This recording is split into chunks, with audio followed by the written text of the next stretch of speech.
Hey guys, Jimmy here, and next part of the restoration diary, quite soon after the other one it seems. Today we are going to be doing these coilovers, well trying to anyway. It's already like 1:30 and it gets dark at 4, so I'm not sure we're going to get it down or not, but I've got the help of the guy next door, so hopefully it'll be a quick job, he says, but knowing my luck it will not be. Look, nasty old shock and spring, although I think that spring's actually fairly recent.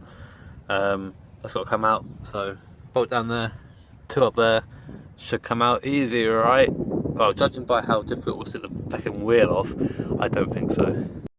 Also, there's a good chance to look at the subframe on the rear, and to be honest, aside from like a little bit of surface rust, it actually looks pretty okay. I mean, the anti-roll bar, I would like to replace that at some point, I think, just it looks a little bit naffed out, but yeah, that's it. Apart from the surface rust, it's looking okay. I'm also thinking about changing the brake lines to braided when I have a bit more money, but those are things for the future. Upgrade these tiny little discs and pads we have at the back. I mean, just to give you a scale of just how small they are. Yeah, so that's a pretty decent investment, I think. A set of brakes. I hear the 1.8 brakes are pretty much a plug and play improvement, so that'd be a decent idea. But yeah, again, we'll see. So big ass bolt at the bottom undone to free up suspension at that end, and they've got to do it up top. One there, and there's one behind that little black panel there. And luckily these aren't tightened up to high heavens, they're coming off pretty easy, which is nice. Although I think it's nice, yeah. It is nice, yeah. Undone, but up here, as you can see, and bolts up there which you can't see. We're going to try and not take off these drop links here, and just try and tease it out for now, just to make things easy. Just because these things, I'm told, are very difficult to get back in again. So we'll do it the cheap way first, see if we survive, and if we do survive, we'll apply it to the rest of the 3 corners. Lift that up out there. I doubt if it will. I think I'm going to have to take that off. Yeah. So I'm fighting the anti-roll bar, and I would rather not be. So this is this was the solution we thought of. I say we, Des thought of. I do absolutely nothing around here. Just trying to tease it out, but it does seem that we are going to have to take the drop link off. So then, new spring on that one, so that's the most recent one that's been repaired. That's out now, with a 20-year-old shock behind it, so probably a good thing that's being replaced. Here's a little bit of a comparison. These are the 2 rear shocks and spring, and here is the Bilstein one. You can see already, see the difference in ride height there, and the adjustableness of this one with the damper bit at the bottom. We're going to measure these up to the same. Obviously, you don't want to be riding higher on one side than the other, and vice versa. Probably give it a bit of a clean up as well. That spring's in a bit of action, it seems, but it's okay. Just a little bit rusty on the outside, but yeah, progress. We've just set this up so it's the same as the other rear. I think that I'm not quite sure what the ride height is, but it's lower than what I can see. Damping we can do after, doesn't matter about that. We've put a new bushing in as well at the bottom there, because the other one was pretty knackered, and I bought some anyway, so it's pretty easy to get in. Pretty difficult to get out though. I had to put it under the press, and it struggled a bit, but it's out now, so good. This just doing up the bolts at the top. That's one in. We're actually going to only do one today because this took a bit longer than we thought with the press, etc. And it's winter, so it's going to get dark soon. But we're going to make hopefully a good start over tomorrow and get the rest of them done. So until tomorrow. Right, so for pure academic interest, I'm about to go and drive this thing with one coilover on the back. It still has stock shocks all the way around, stock springs, and at the moment the ride height is pretty similar to what it was before in that corner, because we haven't adjusted it yet. So I'm going to go see how it handles. I'm just interested. I mean, it's not going to kill me, it's not going to pump or anything. Worst case scenario, it's just a bit harder on that side than it is everywhere else, but I don't know what it's like when I get back. Well, that was an interesting experience, to say the least. The car didn't handle that much differently in terms of how it went around corners. I didn't really go fast. I just took it down around the little triangle in our village, and the thing I noticed straight away as soon as I pulled away was how the rear right felt. It felt a lot softer than the whole rest of the car. Obviously, I'm driving around. The 3 other shocks that are still on the car that are stock are 20-odd-year-old Bilstein dampers that have pretty much gone hard now, so there's pretty much no travel in them in the dampers themselves.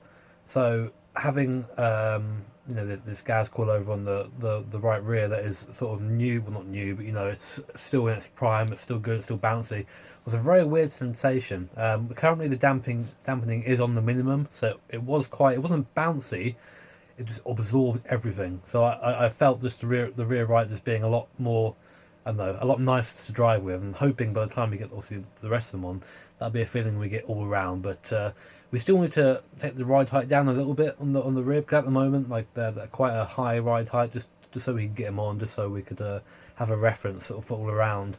But I'm looking forward to getting the free on tomorrow. A bit of an earlier start tomorrow, so hopefully we can actually get it done. This time tomorrow we can talk to you about the awesomeness of having an MX-5 on coilovers. Yee. So day has passed. We're now doing the rear left at the moment. Having a bit of trouble, as you can see, getting in there. The bolts are behind. Well, the bolts of the strut is behind the fuel lines here, the fuel tank, so we can't really move those. So having to get inventive to get in there. So these two bolts are taking a lot longer than they should do, but progress nonetheless. So as always, we've hit a snag. The bolt there at the bottom that connects the shock to the wishbone, it is not threaded, it seems. It's just in there. There's a pin in the hole, as you said, Des. So basically we can't get it out. It's just stuck there. So it's looking like we're going to have to do stupid things instead. Is that knackered then? So how long have we been out here for, roughly? Long enough. 2 hours.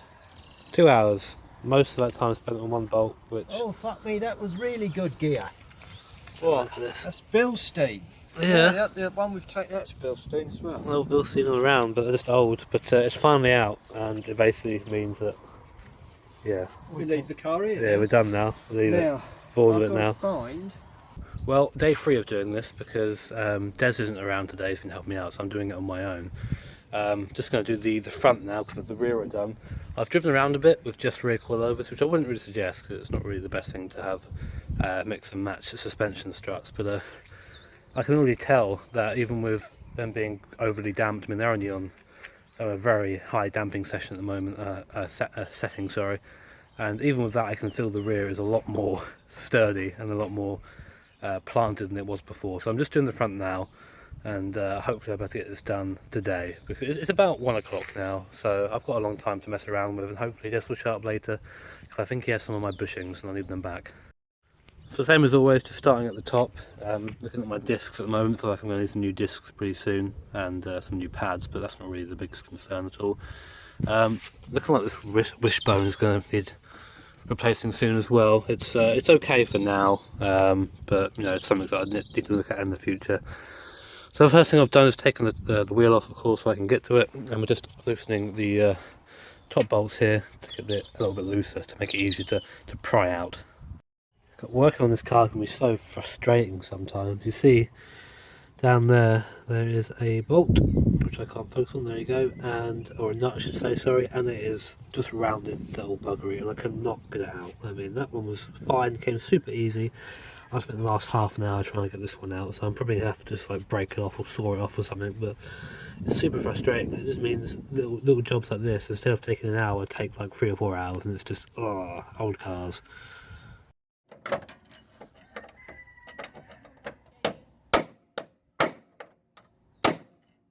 What? So I have been here for an hour and a half again on one fucking bolt. Where is it? It's one there that connects the lower bit of the strut to the wishbone at the bottom there, but I just can't get it off. I haven't got the tools, frankly enough. I've only got this ratchet here and a hammer, essentially, is what I've been using, and that isn't working too well. I've got to wait if my neighbour to get back. He's got a big old bar that we can put on it that will probably get it off, but he had to go out today, so I was just trying to get it done on my own, and obviously I don't have access to his tools when he's in here, so just frustrating. Right, I managed to catch Des on his way home, much to his misery. he brought out the breaker bar, and we got a couple of the nuts off that we needed to. We still need to possibly grind off a nut on the anti-roll bar drop link at the bottom, but we've disconnected at the top for now. And now we're just trying to get the shock out, but it's a bit more difficult at the front because there's more stuff in the way. Hello, we're back. It's been about a month or so, I think, maybe a bit less. You can probably tell by the hair growth and the beard growth as well. We're back with the MX-5. Thank you, Rooster. And finally doing the front coilovers. Down here is the reason why we waited so long. I had to replace, or we're going to have to grind off some bolts. Specifically, this one down here that holds in the drop link. And this one here that holds in the shock. You can see they're both pretty rounded and pretty rusty. So here is the offending nut. As you can see, it has been well and truly killed, as it should do. So progress, we've actually moved beyond the stage we've been stuck at for the last month or so, so yay! The progress is being made. You can see this is where the drop link was around here. There's now a gap there. Plan is to try and get a bar on this to bring down the wishbone as much as possible, the strut, whatever how it's called, and then pop it out through the top this way into the gap up here. Right, you can go down on that bit, Simon. Oh, something's jammed. No, you're too far.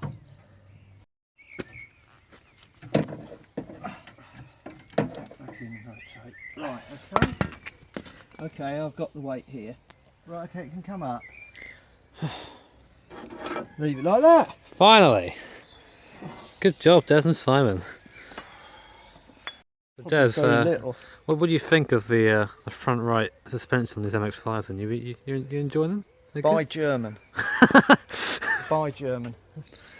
Front right is now done. Gonna drive it down the road and see how hilarious it is. Looks like it's actually quite high at the moment, that spring on there, so probably quite high. But we had some issues because you took the wishbone off, didn't you, at the bottom? Yeah. And there was a bolt in there that is wrong. It's the wrong size, but we don't have anything else to replace it, so it's back in there right now and tight enough. Hopefully it will stay. We haven't actually done anything to the. It needs to all be adjusted, but that's how it is there. It's on the block of wood right now. There's the rear ride height, as you can see. It's sitting level at the front with a block underneath it. So yeah, that side's a little bit lower.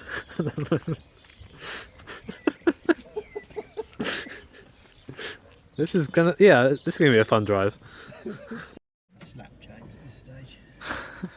No? Oh, what have you been doing wrong then? So last corner. So I got that on film now, Simon. I got the threat of violence. Last corner, and hopefully the easiest one. I say that now, it's going to be the worst. The reason why this should be the easiest corner is because it was worked on last year at some point. Well, about 10 months ago now, so it's semi-recently worked on. So hopefully everything is still sort of, well, not loose, but will come easy. So last one going in now. And hopefully this will be nice and easy. It was quite easy to get it out because we basically did the same thing on the other side. So yeah, last one. Hi everyone, we're back. It's sunny now. Another day has passed.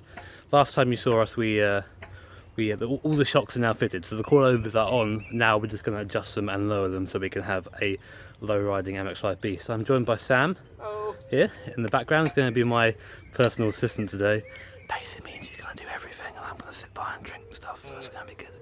We actually, we lack the specific tool to turn that. Sam, you can just, I don't know you're going to roll, but if you just come on for a second and have a look at the, see this little black bit at the bottom here? That is the thing that needs to be turned. It sort of controls the height of the spring.